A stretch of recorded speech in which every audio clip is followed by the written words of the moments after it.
So let's talk about the agent listening to this video. He's probably very interested if he's listened to the other videos we've done and question and answer sessions, that maybe he's thinking this is some kind of opportunity that's interesting to him, but isn't quite 100% sure because, hey, you've talked about cold calling, you've talked about talking about a lot of money. Maybe there's just a little bit of understandable resistance. How would you say to them to help them to determine if this opportunity is right for them? Well, the first thing I would say is they have the characteristic that I'm looking for before I start working with an agent is they've got field experience and they've already tried. They're in the trial and error or trial and success mode of their career, which is great. I'm not going to take somebody that's absolutely cold turkey and get them started on this. It's just, it's best if they have experience in the field and they've got good rapport with the client. So to start off with the folks that that have joined on so far, great background skills. They're really top-notch people. They're excited about it and they're moving forward. But can I start with people right off the bat? Absolutely. Give me the opportunity to at least give you a taste of it, because what I find is immerse yourself in the experience. And what I'm offering with this new training technique is this is what a real annuity agent does Monday through Saturday, day after day after day after day. This is the routine. You get up, you do this. This is the results. Takes about this long to do it. This is the kind of money you make. Look over my shoulder. I'm completely transparent. Watch what I do. Pay attention to the calls. Check in to see how I did on it. And you go, oh, okay. So he does this. He does this. He does it on a regular basis. He gets this result. He likes what he's doing, and he does it the next week. If that makes sense to you, you're invited. If your initial response is, I'm afraid of whatever. Worst is, I'm afraid of the phone. I'm afraid of the cold call. Sit in. If you can't do what I'm doing, you shouldn't be in the business. It's so casual.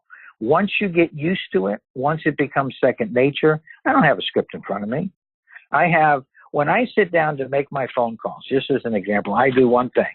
I write down the county that I'm in, the 2 days that I want to book in, the time that's the first one and the time that's the second one. That's the only thing on my desk and a cup of coffee. And it's bing, bang, bong, bang, boom. If the appointment set's great, if not, next.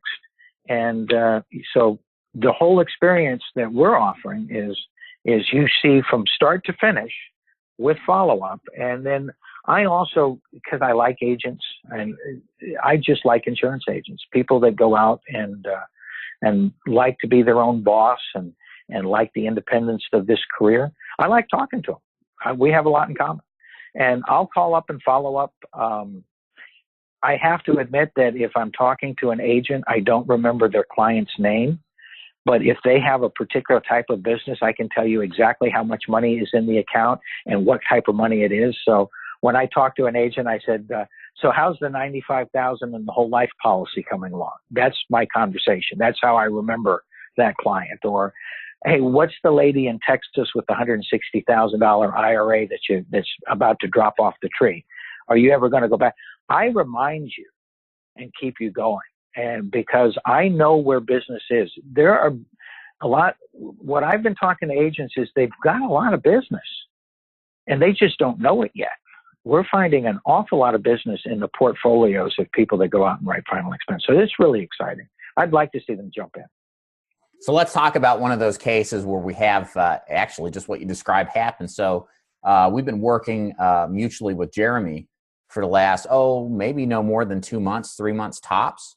Kind of recap, if you could, what kind of business he's written and what kind of annuity business he's currently working on, just to establish for the listener what kind of opportunities, literally just sitting out there, even amongst the same final expense leads that you're working. Well, Jeremy's got pixie dust. He keeps falling into it, and he's got a couple of guys that work with him, and they just keep finding it. And I get excited. He's excited. We've got a good relationship. I love talking to the guy. But he started off finding 4 annuities that we wrote up. Didn't work out as well as we thought, but in that process, he found, just went after a retirement that may be delayed, may not, but he's written some business there. He's going back after $95,000 in a whole life policy. That's a solid deal. He's got, I keep joking with him because when we first talked on the phone, I went through all of it. He just described all the, what he thought was his annuity business.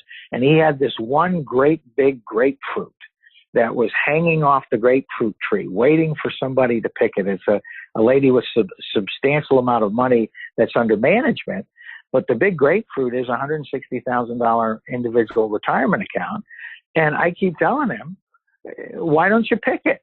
Well, I can't get around to it. I've been busy. I mean, so he's so busy that if he just focused on just the annuity business, but he's got the right plan.